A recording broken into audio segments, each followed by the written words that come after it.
Ayan guys, kamusta? Ano tayo ngayon? Mag-share ako ng tips on gears para sa upcoming GDN. Ano ba magandang item path pagka kayo na nagpa-plan kayo mag-build from scratch. So, yun. Ito yung video na yun. So, una, pakita ko muna yung gear ng Moonlord ko. So, currently, naswertehan ko mag plus 13 ng ng tawag nito, ng Asai Sword. Ayan yan. Hindi ko lang na-record eh. Pag di ko talaga nire-record, gumagana eh. Saan yun? Ayan, ito. Ito kasi yung ito yung Guardian ko, hindi ko pa na-upload. Pero siya kasi yung madaming jelly. Ayan, 12, 13. So, sinuwerte tayo sa enhance. Kasi pag bibilin mo to, mahal din. Parang ang plus 13 na sword, 9k gold pa yata. So, hindi ko siya hindi ako nag-option na bumili. Tinry ko na lang sa spare. So, anyways, itong current na set ko is naka-ancient totem ako and then naka-intellect rose, which is baka palitan ko to paglabas ng GDN accessory. Tapos itong Plague Immortal na may crit, 120 crit. So yan yung current na ko na tawag nito, current gears. Tapos sa heraldry naman 40 pa din yan, di ko pa din binabago. Same pa rin dun sa other feature ko na video for Moonlord. Di ko pa siya pinapalitan, pero papalitan ko yan soon para tumaas palalo yung magic attack niya. Sa crit kasi wala na akong problema eh, 72% na. So pag nag-buff yung Merce o kaya nag-buff yung Archer, max crit na yan. So hindi ko na yan iniisip. So, ang kailangan ko na lang gawin dito, magpataas pa ng magic attack. So, bakit ako nag-opt ng totem set instead of pursuing SDN na L grade? Una, ang SDN na L grade, mahal ang diamond. Ngayon, masyado. Pumapalo siya ng 5.7 to 6.5G. Depende sa kung kailan ka bibili. So, pag nag-upgrade ka, hindi masyadong worth it yung pag-upgrade kasi ang mahal. Ang mahal masyado. So, compare natin yung plus 13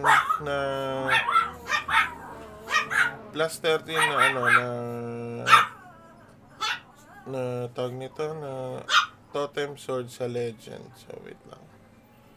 So, kuha muna tayo dito sa ranking. See Dagones hardcore search. Warrior sword master. Siyempre, hindi natin compare dito sa mga to kasi mga yan. Mga plus 14 yan. Ang layo yan. Diba? Parang more or less 700 ang difference. Plus multiplier pa. So, hindi mo yan pwede compare sa plus 14.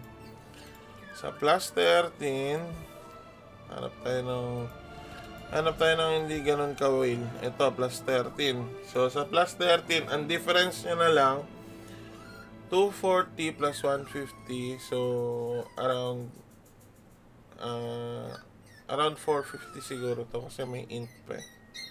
So, around 450 ang difference niya plus multipliers pa. Siguro around 500 ang difference niyan sa magic attack.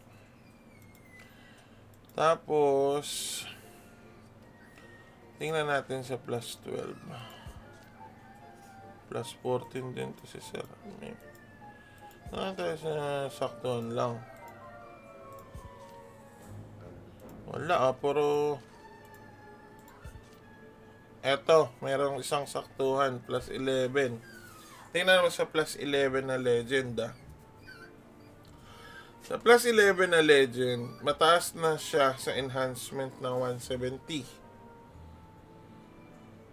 Pero mababa siya sa base ng 150. So, ibig sabihin, pag plus 11 legend ka versus plus 13 na totem, equal lang kayo halos. So, as in, equal. Halos equal lang. Pero yung gastos mo, hindi same. Kasi bago ka makakuha ng legend, gagastos ka ng 1,200 na diamond. Gagastos ka ng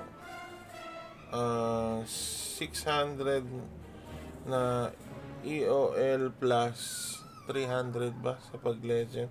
Tapos 1,000 gold. So, ang laki ng difference yan. So, kung magpa-plus 12 ka lang, naka-plus 13 kasi ako kaya parang equal, di ba? Pero kung plus 12 ka lang, may pakita ko sa TH yung plus 12. Kung ano enhancement. Wala bang naka-plus 12 dito? Puro plus 13 na.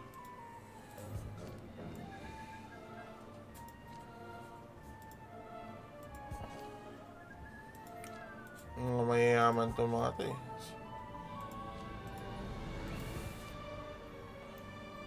pati armor nila plus 12.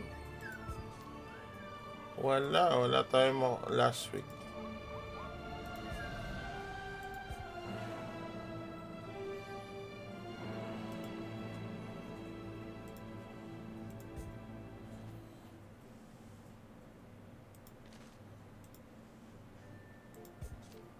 Eto. Tingnan nyo. Sa plus 12, halos same siya. Pag naka plus 13 ka na sword, na totem. Halos same siya. Tapos, ang difference kasi niya, yung 152 lang na base. So, parang ang difference yan, mga 200 lang na magic attack. So, kung kukumpara mo yung 200 magic attack versus sa gagastusin mo pag legend, medyo medyo ang layo, di ba? Pero ang suggestion ko, kung hindi nyo kayang mag plus 13, mag-ano na lang kayo, plus 12. So, tingnan natin yung plus 12 ba.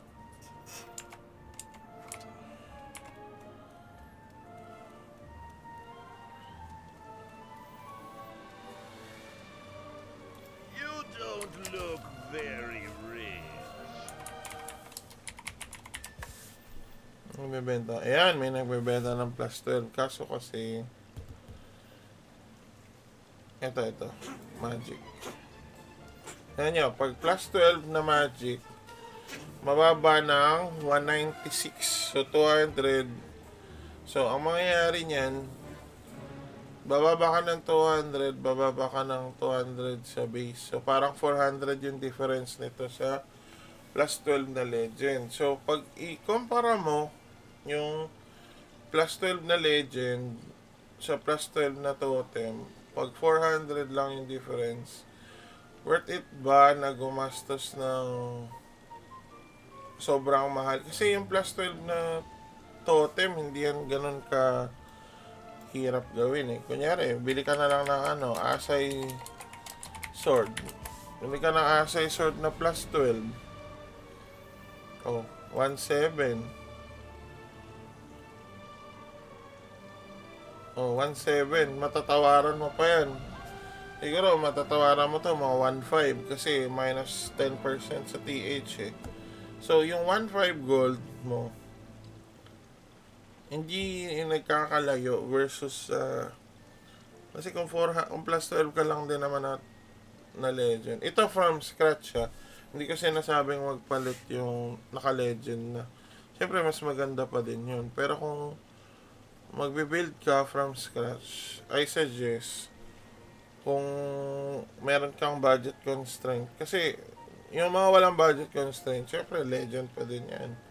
Maraming unlist stock yun So go for legend. Hanap ka ng mga ng mura na materials, matutuloy mo pa rin yung legend. Pero kung from scratch ka, tapos meron kang budget constraint, tapos gusto mo makapag-run ng GDN, kung gusto mo makapag-run ng GDN upcoming December, I suggest mag full totem ka, and full totem, full immortal, kung ano mang class ka, and make your weapon na plus 12.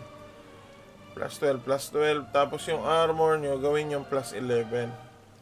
Kasi ang totem set naman is, mas mataas yung mga armor set bonus na yung defense, yung ganun. So, viable siya gamitin for GDN norm, tsaka GDN classic. So, I think viable siya hanggang doon. Hindi ako 100% sure sa hardcore. Sabi nila, ang epic daw is viable till hardcore paglabas ni Essence 2. Pero hindi pa ako 100% sure doon. So, yan. So, yan yung gear guide ko. So, if you're starting from scratch, as in scratch, with the current situation ng OD, so, wait lang, pakita lang natin yung OD, ha. OD kasi problema, yung EOL, di naman masyado problema, 630. 589. Kakabili ka niyan, 5.5. 5.5 times, sabi natin 1,200. 6,600 na. Tapos Essence 5G, sabi natin 4.7 times 600, 2,820 plus 300 ba? 300 yata yun. Mali pa lang. 4.7 times 800, 3,760 plus 66, 10,3 plus 1,000 gold plus 600 gold plus 300 gold. Yan ang magagastos mo sa isang weapon pa lang. Ito from going 2 star to legend. Pag 1 star may gastos pa yan Plus ano pa yan plus mga 250 sa git. Tsaka 200 sa crafting. Sabihin natin more or less gagastos ka ng 13k gold pag magka-craft ka. From legend. From scratch. Isang weapon lang yan. Yung gauntlet mo pa. Yung armor mo pa. Pag full legend mo. So, kung may restraint ka sa budget,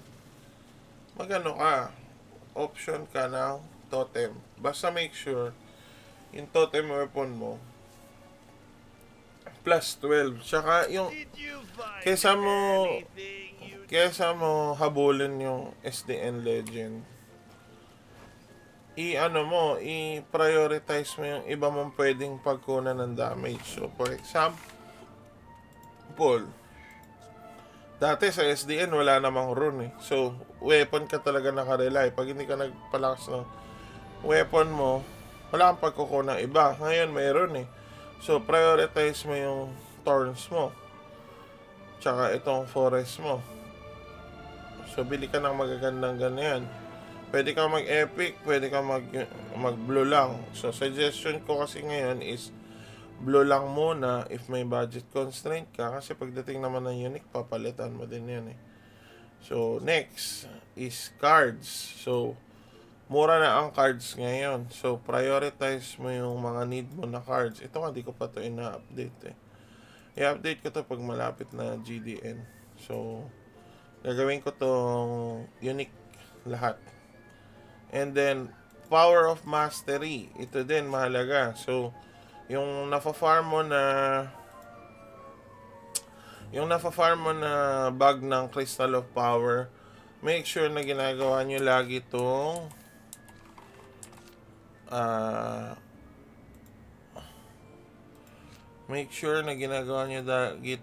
LZ. So, ako kasi nag-farm ako sa sa 50 dungeon, hindi ako nagrara ng 40 dungeon unless ang kasabay niya is RR. Kasi pag RR, mabilis eh. So, usually 50 dungeon ako, 3 runs per character per day.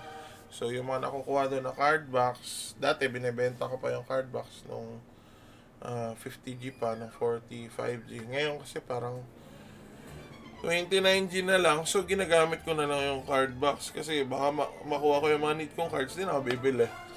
Tapos, itong malaga dito, yung Crystal of Power kasi nakaka 3 bags yan. 2 to 3 bags per run. So, hindi ka nagagastos ng gold para mapataas yung mastery mo. So, mahalaga kasi to yung mga need mo dito. So, next naman na pwede pagkunan, Heraldries. So, dito, yung mga third stat na kaya nang bilhin, yung mga trash plate na 800 na magic. Alam ko medyo nagmura na yung plate eh. Since namigay sila ng maraming plate box. Bukod dun sa daily login na binigay 40, na hindi ko alam bakit 40 yung binigay. 50 na tayo guys. Anyways. So, iyon. Update kayo ng plates. Update nyo lahat ng pwedeng i-update na pasok sa budget nyo. Ang suggestion ko yun lang, pwede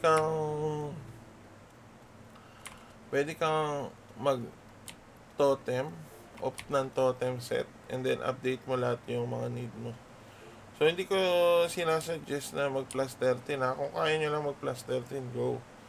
Kung marami kayong stock na jelly. Kasi marami naman binigay na maraming binigay na jelly nung previous events. Ang problema lang, syempre, mahirap hindi ganun ka dali mag plus ng 13. Yung plus 12 nga, mahirap na eh. Plus 13 pa. So, either bumili na lang kayo, mga 1.5 gold, or mag-try kayo mag-ups. So, ang best suggestion ko doon, bumili na lang. Kasi, if magpo-perso kayo ng GDN equip paglabas ni Unique, much better na gamitin nyo yung jelly nyo doon. Kasi magastos sa jelly doon. 18 ang per tick doon eh. Pag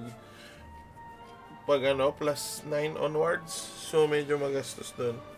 So, better save your jelly. Kung meron kayong budget restriction. Kung wala naman, go lang ng go. So, ang malaga dito pala sa equipment ko ito. Hindi ko alam kung magagayain nyo. Pero, Plague of Immortal ring kasi ito yung nakikita kong magandang ring. Kasi meron siyang crit. Meron pa siyang set bonus na magic attack. So, ito, baka di ko ito palitan. Ito ang papalitan ko. Gagawin ko tong GDN para may dagdag na FD. Para at least mag 20+% yung FD nito. Bibilan ko to ng Serpentra na Epic pagka malapit na ang GDN para sa FD din, magic attack. Ayan, kasi update yung cards. So, ayun lang, wala naman na akong masyadong masuggest para sa build guides. So, farming stage tayo ngayon. Do your ABN runs, do your dailies sa LZ. Yun lang kasi yung yun lang yung farm talaga eh. Wala tayong solid na way para mag-farm. Di katulad ng 40 ka, pwede ka mag-in and out sa FIC para sa Invader ngayon kasi wala na talagang ganun. Kung hindi mo kaya mag-solo, mag-party ka na lang and then do full runs on LZ. Yun lang talaga yung way. Tapos do full runs ng ABN kasi capitalize nyo yung habang mahal pa yung mga materials, yung totem ice, yung totem spear. Habang mahal pa siya, make sure nakakapitalize nyo and then reserve your gold. So, iyon lang. Upcoming video ko siguro sa mga susunod na araw, yung mag-feature na ako ng Mercy ko na DPS at saka ang aking Guardian build na physical. So, yun, yung dalawang yun yung next ko. Kumuha ako nun for dagdag character lang. Siyempre, December naman guys. So, mayroon tayong mga paparating na budget, di ba? So, yun lang. Enjoy nyo lang yung laro. Maganda kung mag-i-improve pa yung laro actually ng mga events and stuff. Huwag na siya magbigay ng mga outdated na bagay tulad ng 40 na level 40 na plate. 50 na, ano gagawin mo dun? Bibigay mo kay Kelly. So, anyways, yun lang. See you guys in the next. Bye-bye.